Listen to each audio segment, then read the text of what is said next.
Beaucoup d'entre vous, hier soir, avaient eu la joie, la grâce, la confiance, le courage pour aller vers le Seigneur miséricorde et pour recevoir le sacrement du pardon. Et je sais que d'autres parmi vous, aujourd'hui et demain, viendront aussi vers le sacrement du pardon. Franchement, notre cœur est fortifié. Et le Christ, dans ce sacrement, est venu vous libérer du péché, de votre péché. Et j'ajoute, et vous libérer de votre culpabilité. Mais voyez, l'autre jour, un chrétien me disait, pour moi dans la vie, le sacrement du pardon, c'est essentiel. Mais évidemment, il reste toujours la culpabilité. Et après, il faut arriver à vivre avec. Et c'est lourd à porter. Alors je voudrais te dire, ça, c'est une erreur. Quand tu as reçu le sacrement de la réconciliation, non seulement le Seigneur t'a pardonné tes péchés, mais il a ôté ta culpabilité devant Dieu. Tu n'es plus coupable. Alors je sais très bien, il y en a parmi vous qui me diront, ouais, j'aimerais bien, mais enfin, il y a toujours ma mémoire qui me rappelle des trucs. Et puis, il y a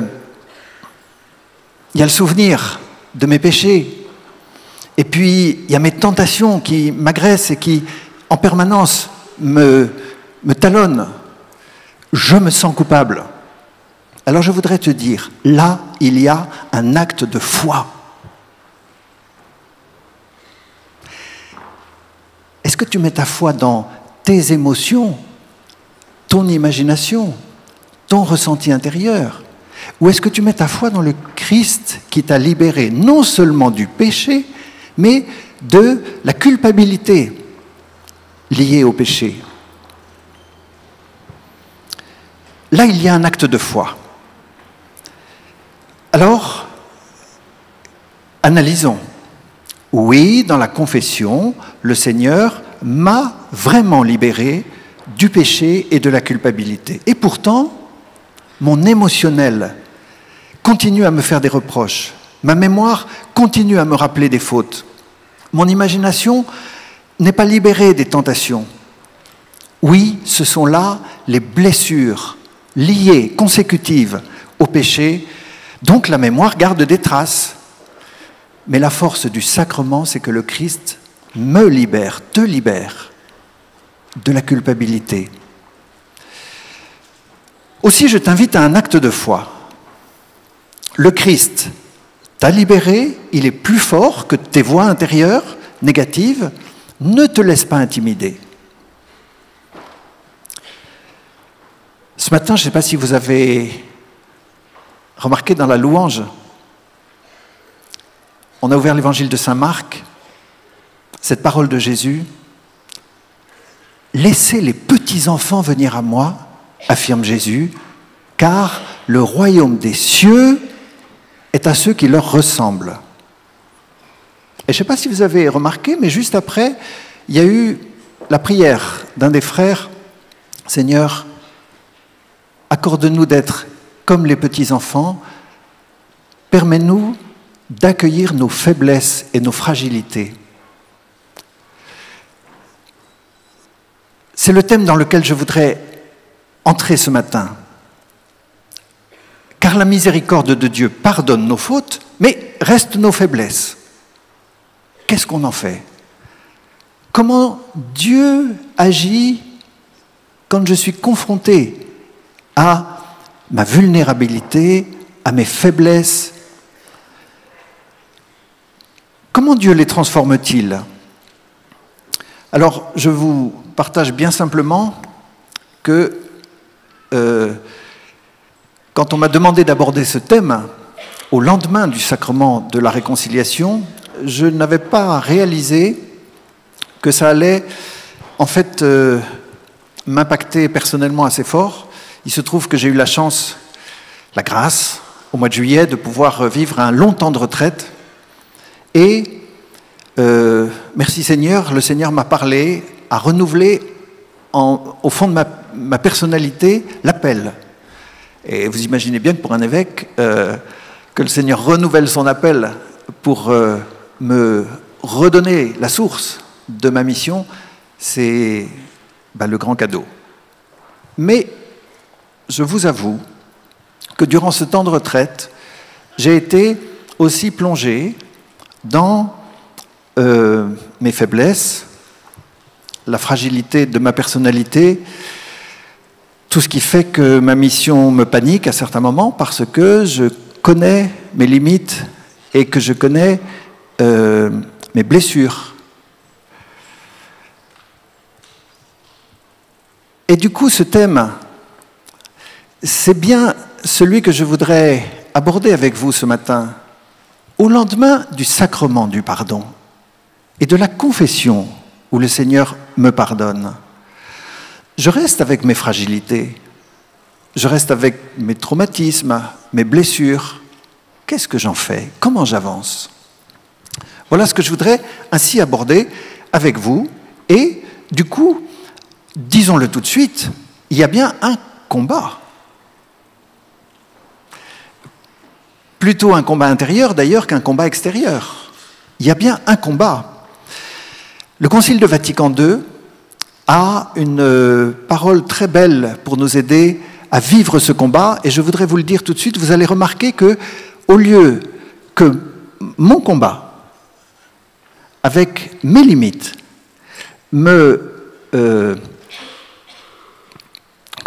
m'enferme sur moi-même, me rétrécisse, vous allez voir que cette affirmation du Concile me permet de situer mon propre combat au sein du grand combat du mal avec la puissance des Lumières depuis l'origine du monde jusqu'à la fin. Je lis ce petit passage.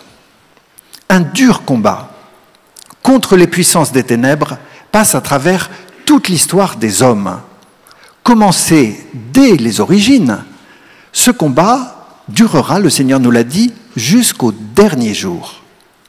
Engagé dans cette bataille, l'homme doit sans cesse combattre pour s'attacher au bien, et non sans grands efforts avec la grâce de Dieu, il parvient à réaliser son unité intérieure. Alors la bonne nouvelle,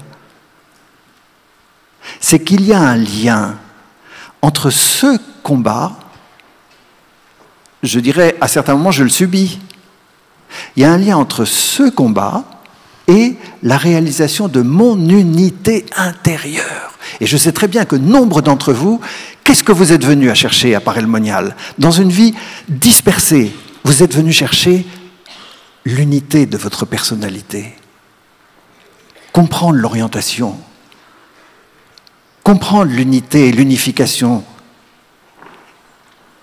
Voilà la bonne nouvelle. Il y a un lien entre la qualité avec laquelle je m'investis dans ce combat, qui est toujours complexe, et la réalisation de mon unité intérieure.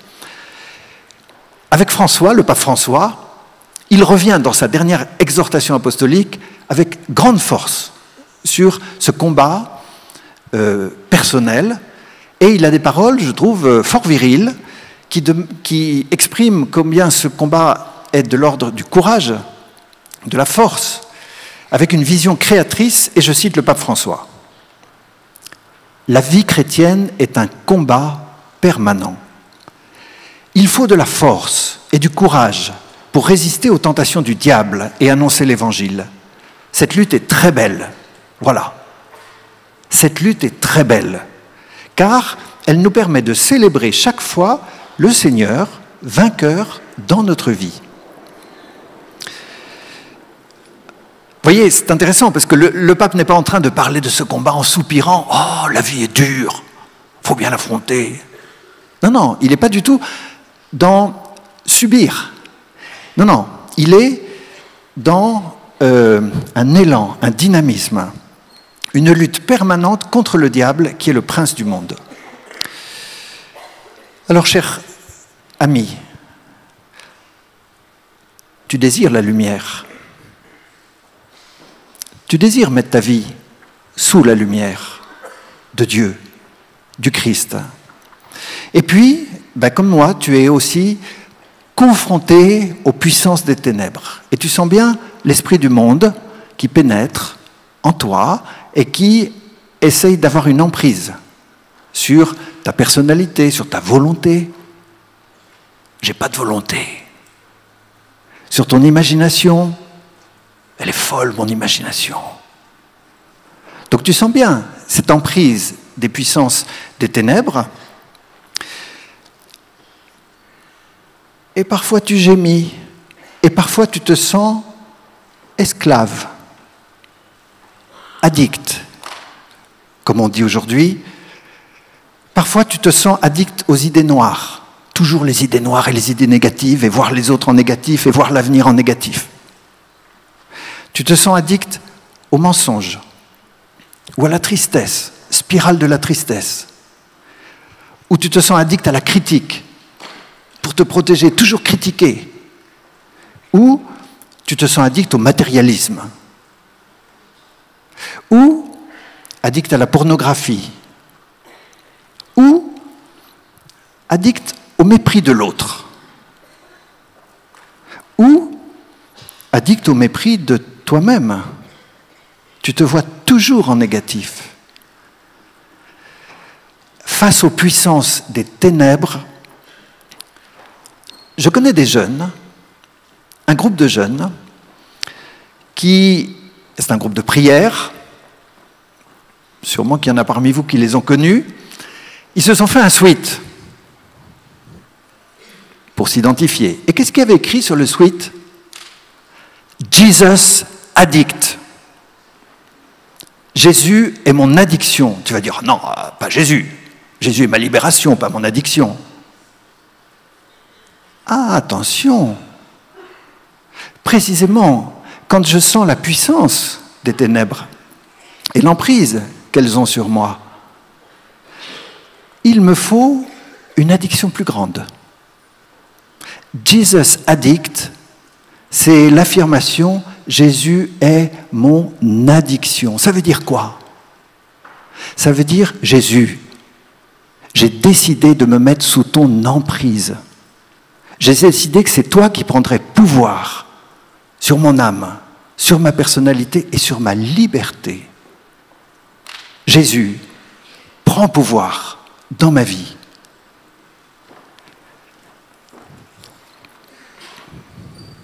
Comment faire pour prendre pouvoir, pour que le Seigneur prenne pouvoir? Il y a un philosophe français, Maurice Blondel, qui, je trouve, a une formule géniale. Il affirme, si tu ne te laisses pas juger par lui, c'est toi-même qui te condamneras. Alors là, c'est sublime.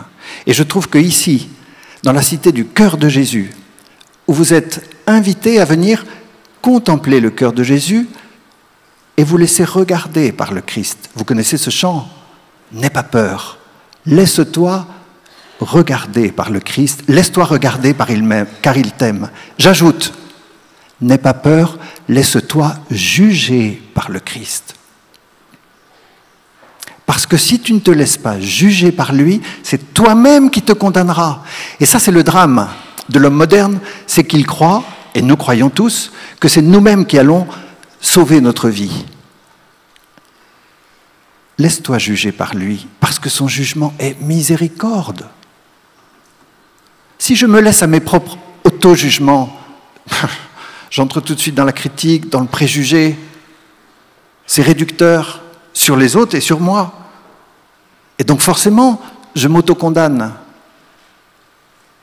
Si tu ne te laisses pas juger par lui, c'est toi-même qui te condamneras.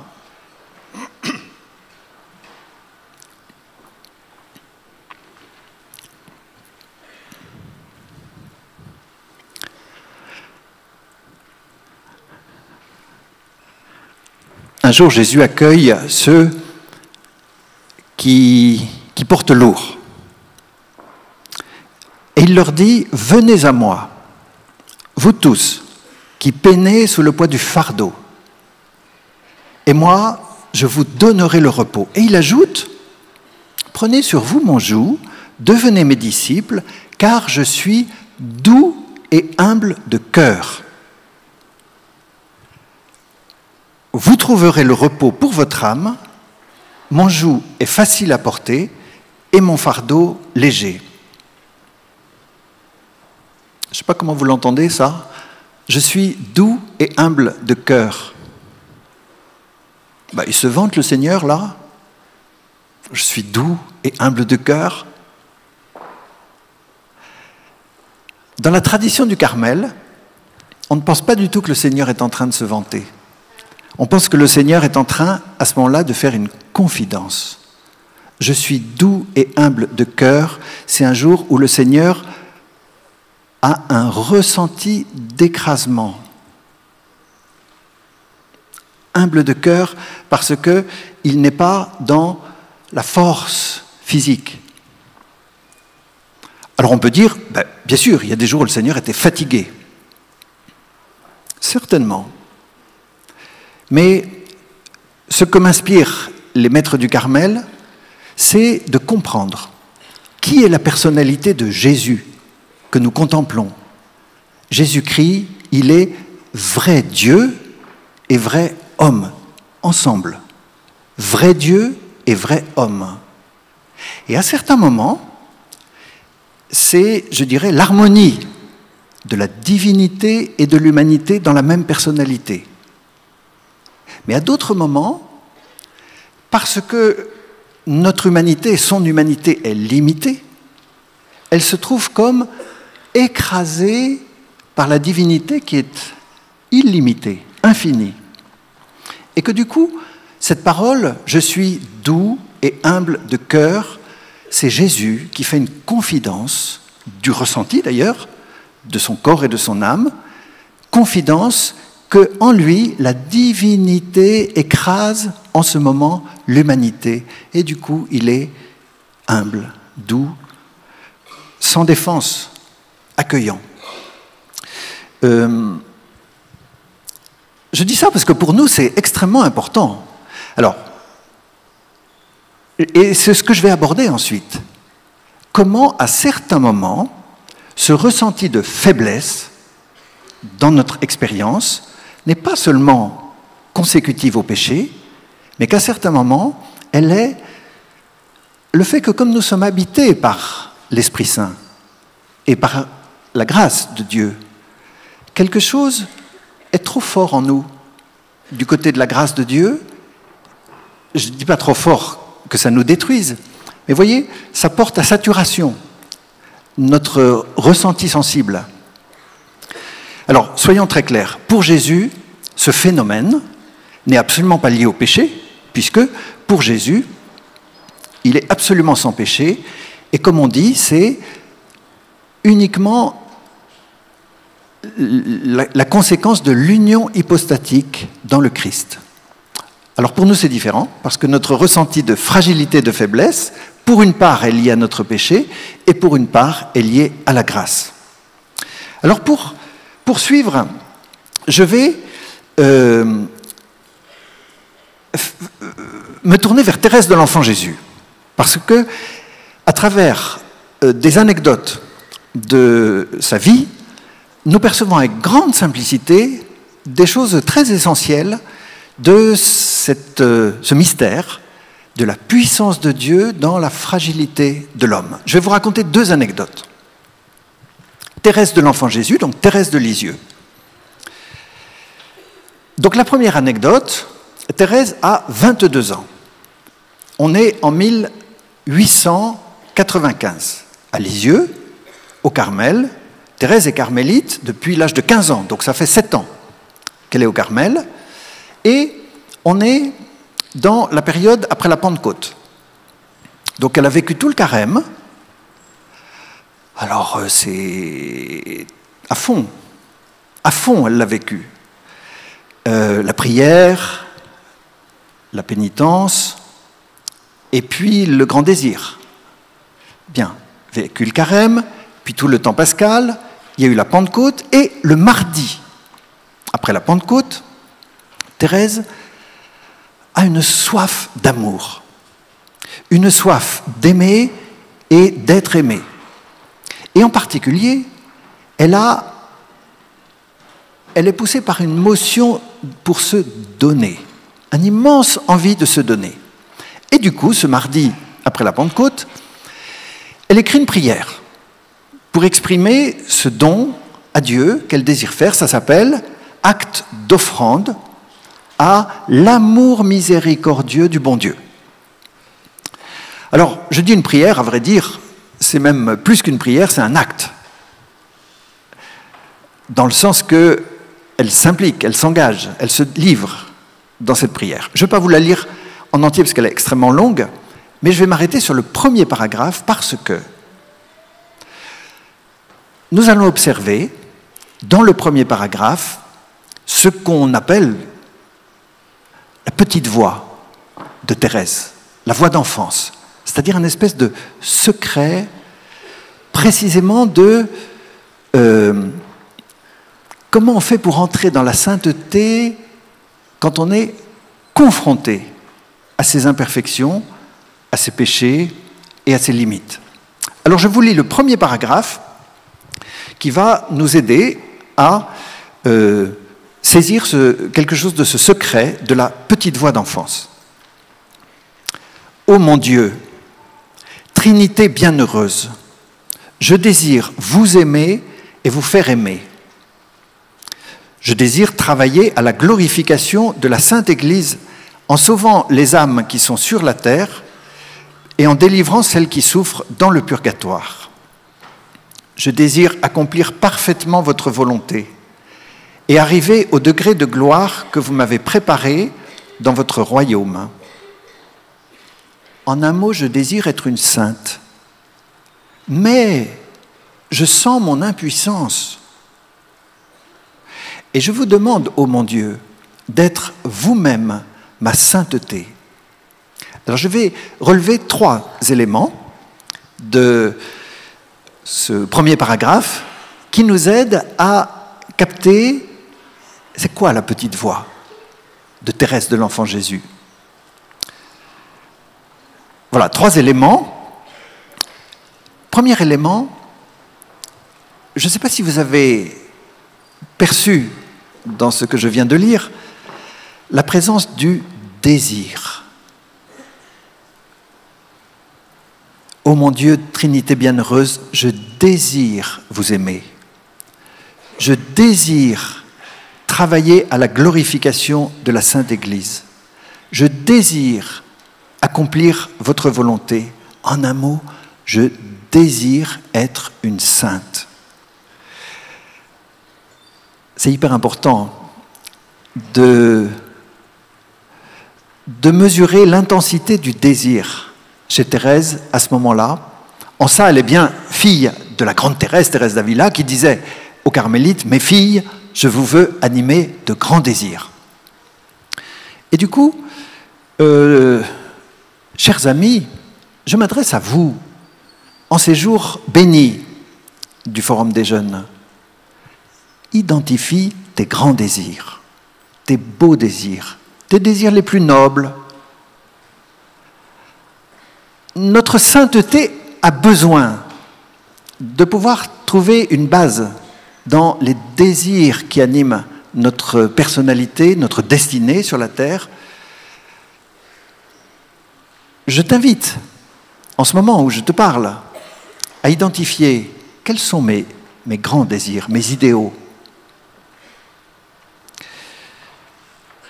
Voilà, première étape de la petite voix d'enfance, je désire être une sainte.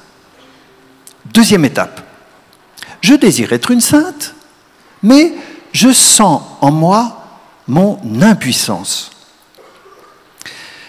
Alors, je vous ai dit que Thérèse avait 22 ans, il y a 7 ans qu'elle est carmélite. Peut-être il y en a parmi vous qui ont déjà vu un portrait de Thérèse. Alors c'est assez marquant parce qu'on voit, elle a le menton fort en avant. Signe de volontarisme. Donc Thérèse, elle est entrée au Carmel pour devenir une sainte et elle a, dès le début, mis le paquet à la force du poignet pour devenir sainte. Donc vous imaginez bien que 7 ans plus tard, quand elle se trouve confrontée à ces imperfections, c'est une grande épreuve, un sentiment d'échec. Alors c'est quoi ces imperfections? Vous allez me dire les saintes. C'est quoi? Par exemple, imaginez-vous, une carmélite, vraiment le cœur de la vocation d'une carmélite, c'est l'oraison, c'est-à-dire la prière silencieuse, le cœur à cœur, 1 heure le matin, 1 heure l'après-midi. Figurez-vous que Thérèse, elle s'endort à l'oraison. Alors franchement, pour une carmélite, dont c'est l'essentiel, ça la fout mal. Et donc c'est humiliant pour elle. Ou alors encore autre chose, c'est que elle est très lente au début. Et du coup, quand elle est aux travaux avec ses sœurs, dans la lingerie, elle est très lente. Alors les sœurs vont vite, et elle, ça traîne. Voilà. Et donc, on lui renvoie tout le temps cette difficulté de la lenteur. Et Thérèse, donc, à 22 ans, elle qui a vraiment désiré être une sainte et qui s'est, à la force du poignet, de la volonté, qui a essayé, elle constate, et alors en plus au Carmel, je ne sais pas si vous savez, mais les repas c'est en silence, enfin en silence sauf qu'il y a des lectures, et on lit la vie des saints. Et ça met la pression, parce que tout le temps on lit la vie des saints, à la fois ça enthousiasme, mais enfin on voit, et alors elle dit, moi je suis un petit oiseau, ça décolle pas. Et puis on lit l'histoire des grands aigles qui planent dans le ciel et qui volent très haut, et donc elle voit la différence.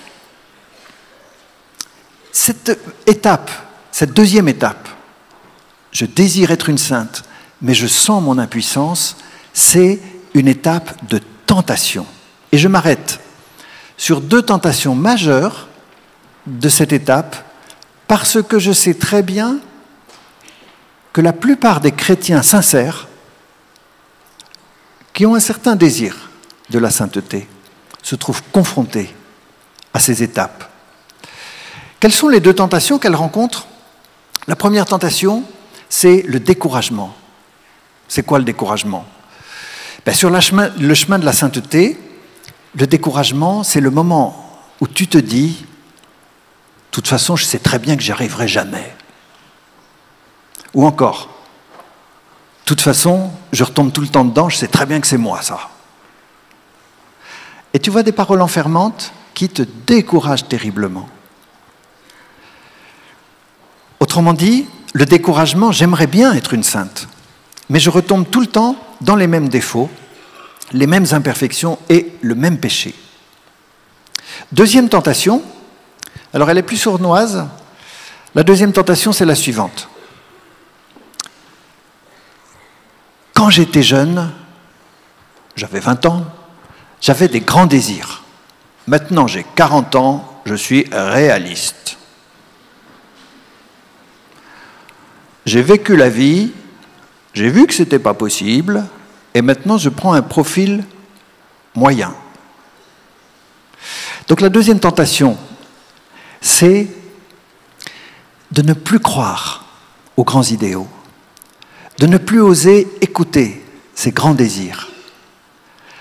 Terrible tentation de médiocrité, qui nous guette tous, parce que ce n'est pas confortable d'être confronté à ces fragilités, à ces faiblesses, et en même temps d'aspirer au plus beau. Alors, comment elle s'en sort, Thérèse? Première étape, je désire être une sainte. Deuxième étape, je sens mon impuissance. Troisième étape, alors je vous demande, ô mon Dieu, d'être vous-même ma sainteté. Je vous demande, ô mon Dieu, d'être vous-même ma sainteté. Alors ça, c'est le secret. C'est le secret de Thérèse. Je dirais, ça ne se voit pas de l'extérieur. Personne ne le voit à l'extérieur, mais toi, tu le vis à l'intérieur. Alors, comment faire? Parce que vous allez me dire, c'est franchement exactement ce que je veux vivre. Sauf que j'ai beau le savoir, j'y arrive pas. Je vous demande, ô mon Dieu, d'être vous-même ma sainteté. Comment le faire? Eh bien, un peu plus loin dans cet acte d'offrande, Thérèse, elle dit la chose suivante. Au soir de cette vie, Seigneur, je paraîtrai devant vous les mains vides. Waouh! Ça, c'est un peu étrange, parce que je ne sais pas comment vous êtes, mais moi, j'aimerais bien, au soir de ma vie, avoir les mains pleines à présenter au Seigneur des belles actions. Une bonne vie, quoi, à présenter au Seigneur. Et Thérèse dit, au soir de cette vie, je paraîtrai devant vous les mains vides. Et ça mérite qu'on s'y arrête. C'est quoi les mains vides? Eh bien, Thérèse, les mains vides, ça veut dire, devant Dieu, j'ai rien pour me justifier. J'aimerais bien avoir des belles actions, des belles réalisations, des exploits, et lui dire, je te l'offre, Seigneur. C'était pour toi que je l'avais fait. Et Thérèse, en ce moment, elle consent à être devant Dieu les mains vides, c'est-à-dire, Seigneur, par ma vie personnelle, il n'y a rien pour me justifier devant toi, il n'y a que ta grâce qui me justifie. Il n'y a que ta prévenance qui donne sens à ce que je suis en train de vivre. C'est hyper important, ça. Et peut-être il y en a parmi vous qui, le soir, font l'examen de conscience. Tu sais, l'examen de conscience, c'est le moment, le soir, au terme de la journée, de refaire le film devant Dieu. Et donc, de pouvoir, un petit moment de prière, repasser la journée pour voir les bonnes actions et les présenter à Dieu, pour lui offrir, pour voir les péchés, pour lui demander pardon. Et je ne sais pas comment vous êtes, mais moi j'aime bien le soir quand je peux dire des belles choses, Seigneur. Aujourd'hui, je te remercie et je t'offre cette décision que j'ai prise, cette belle rencontre que j'ai faite, et pouvoir lui offrir quelque chose. Mais je pense que ça vous arrive comme à moi, il y a des jours, eh ben, il n'y a rien. Les mains vides. C'est pas si simple à assumer ça. Et c'est des journées où l'examen de conscience n'est pas si simple à assumer, sauf si on connaît le secret de Thérèse. Au soir de cette vie, je paraîtrai devant vous les mains vides, c'est-à-dire disponible. Disponible pour ta présence et pour ta grâce, Seigneur. Et elle dit un peu dans une lettre, comme ça, plus on est sans mérite et sans vertu, plus on est apte à accueillir l'amour, pardon, pas accueillir, plus on est apte à attirer l'amour consumant du cœur de Dieu. Ça, c'est trop génial. Plus on est sans mérite et sans vertu, plus on est apte à attirer l'amour consumant du cœur de Dieu. Et du coup, le jour où tu te sens le plus les mains vides, ou bien les jours où tu sens le plus l'emprise de tes fragilités et de ta vulnérabilité, tu es à ce moment-là le plus en aptitude à attirer à toi l'amour consumant du cœur de Dieu. Et ça, c'est une nouvelle extraordinaire de Thérèse, formidable.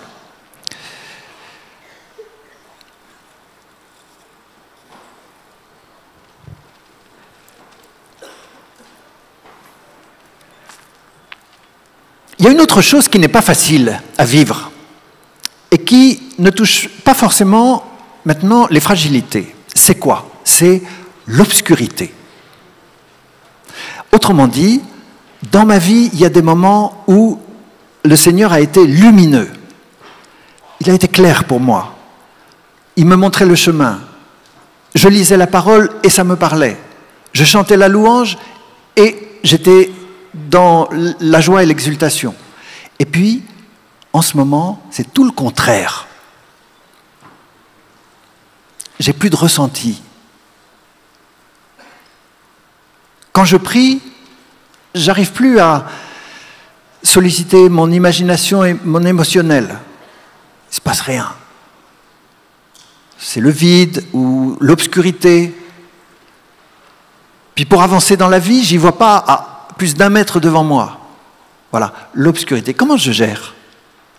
Alors je voudrais dire un mot sur les dons du Saint-Esprit. En substance, ce que je voudrais vous partager maintenant, c'est comment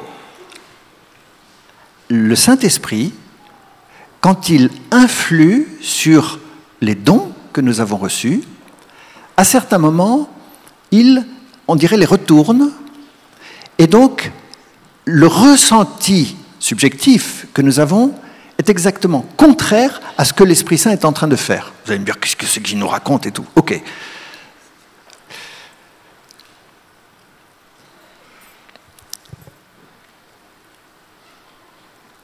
Il y a une belle image pour parler des dons du Saint-Esprit en parlant des 7 voiles de mon bateau. Autrement dit, je suis une barque ou un navire sur les flots de l'existence. Et puis, j'ai 7 voiles, ce sont les dons de l'Esprit Saint. Je dirais, quand les voiles sont affalées, le bateau n'avance pas. Quand les voiles sont dressées, s'il n'y a pas de vent, il n'avance pas. Mais s'il y a du vent, ça pulse. Le vent, c'est l'Esprit Saint. L'action de l'Esprit Saint en nous, dans les dons que nous avons reçus, c'est ce vent qui s'engouffre, comme dans les voiles, pour propulser le navire dans la destinée. Je vais vous donner une autre image de cette influence de Dieu par l'Esprit Saint en vous disant la chose suivante. Alors, j'ai remarqué là, les grandes prairies à Paray-le-Monial, elles ont été bien grillées et donc il n'y a pas trop de fleurs. Mais au printemps, quand tu vois une prairie avec des fleurs, il y a des boutons d'or qui sont jaunes, il y a des coquelicots qui sont rouges, il y a des petites violettes. Autrement dit, elles ont chacune leur couleur. Mais étrangement, le soleil qui les éclaire n'a qu'une seule couleur. Le soleil n'a qu'une seule couleur. Mais la lumière du soleil se réfléchit. Et chaque fleur réverbère avec sa propre couleur. Il en est ainsi des dons de l'Esprit Saint. Il y a une seule influence de Dieu par l'Esprit Saint dans notre personnalité, mais qui se réfléchit de manière différente selon les dons qui m'ont été donnés. La chose qui n'est pas tout à fait simple, et je vais entrer dans cette question de l'obscurité, la chose qui n'est pas tout à fait simple, c'est que parce que l'Esprit Saint est infini et que mes dons, mes qualités sont limitées, à certains moments, il y a saturation. Alors, je sais qu'il y en a parmi vous, je prends une image, je sais qu'il y en a parmi vous qui ont fait du scoutisme, ou d'autres qui, à l'occasion de camping ou de vacances, ont fait une marche nocturne. Quand tu marches la nuit, au début, tu as besoin d'une lampe électrique pour voir ton chemin. Puis au bout d'un moment, il n'y a plus besoin de lampe parce que malgré tout, la nuit, tu arrives à marcher, les yeux s'habituent à l'obscurité et tu arrives à marcher. Puis voilà que sur la route où tu es, en face, il y a une voiture qui arrive plein phare. Alors on pourrait dire, chouette, voilà la lumière. Oui, sauf que toi qui es habitué à l'obscurité, la voiture arrive et tu te trouves ébloui, et sitôt que la voiture est passée derrière, tu ne vois plus rien. Parce qu'il y a eu saturation entre la source de lumière et la réceptivité. Il y a eu saturation, et du coup ça a créé l'effet inverse, tu es devenu aveugle. Eh bien, je voudrais vous partager quelques témoignages d'adolescents qui m'ont écrit dans leurs lettres de confirmation et chez qui j'ai perçu cette influence des dons du Saint-Esprit, pardon, cette influence de l'Esprit Saint qui provoque un ressenti inverse de ce que l'Esprit Saint est en train de faire. En fait, j'ai capté les paroles d'adolescents, alors que je sais très bien que vous n'êtes pas adolescents, mais parce qu'ils ont cet art, les adolescents, de dire les choses de manière très brève, et en peu de mots, on comprend des éléments importants de ce qu'on peut appeler cette ambivalence de l'action de l'Esprit Saint lorsqu'elle agit de manière obscure et pourtant très réelle. À propos du don de piété, donc c'est quoi le don de piété? C'est lorsque nous arrivons à entrer dans l'expérience de la prière. Alors c'est une jeune qui m'écrit « Je prie tous les soirs dans mon lit ». Bon, j'aurais envie de dire « Tu peux aussi prier dans ton coin prière ». Bon, enfin elle prie tous les soirs dans son lit, c'est très bien. J'aimerais que le Seigneur me donne un signe pour que je sois rassuré de sa présence. Alors ça, c'est vraiment le don de piété. Pourquoi? Elle prie tous les soirs, donc il y a une fidélité dans sa prière, et pourtant il n'y a pas de signe, il n'y a pas de ressenti. Elle aimerait que le Seigneur lui donne un signe pour l'encourager. Eh bien, vous voyez, c'est exactement l'influence de l'Esprit Saint, mais en négatif. Son ressenti est un ressenti d'absence, mais la réalité, c'est qu'elle est fidèle.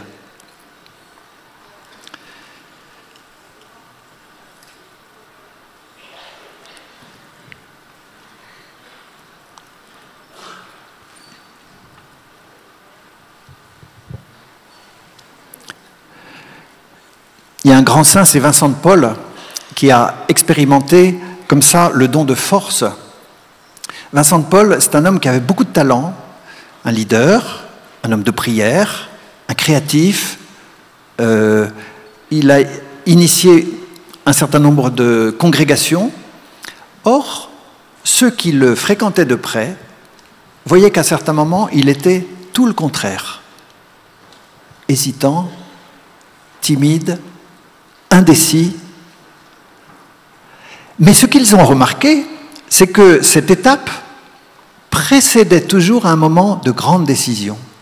Ben, c'est très intéressant de réaliser que l'Esprit Saint, dans cette période préparatoire d'une grande décision, vous voyez, était en train de saturer les capacités de Vincent de Paul de décision, de prise d'initiative, de leadership. Il était en train de les saturer, de les purifier, de les transformer pour qu'ils puissent être l'instrument du Seigneur, l'apôtre, au moment où il devrait prendre sa décision. Alors, je vous dis simplement, on sent bien que l'âme est troublée. Et je suis sûr qu'il y en a parmi vous qui, dans les moments d'obscurité, sont troublés. Seigneur, toi qui as été si lumineux, toi qui m'as si bien montré le chemin, pourquoi aujourd'hui je suis dans l'obscurité? Et du coup, je voudrais t'inviter à pouvoir consentir à l'influence de l'Esprit Saint dans l'obscur, qui est en train de te purifier pour faire de toi un apôtre livré à l'emprise de Dieu. Justement, non pas livré à l'emprise des ténèbres, mais livré à l'emprise de Dieu. Notre principal maître dans le Nouveau Testament là-dessus, c'est saint Paul. Avec ses confidences que fait saint Paul, quand je suis faible, c'est alors que je suis fort. Et pourquoi? Parce que la puissance de Dieu se déploie dans la faiblesse. Et je terminerai avec le pape François, qui reprend Jean-Paul II en disant « N'aie pas peur du Christ, il n'enlève rien, il donne tout. » Alors voilà le pape François, « N'aie pas peur de viser plus haut, de te laisser aimer et libérer par Dieu. N'aie pas peur de te laisser guider par l'Esprit Saint.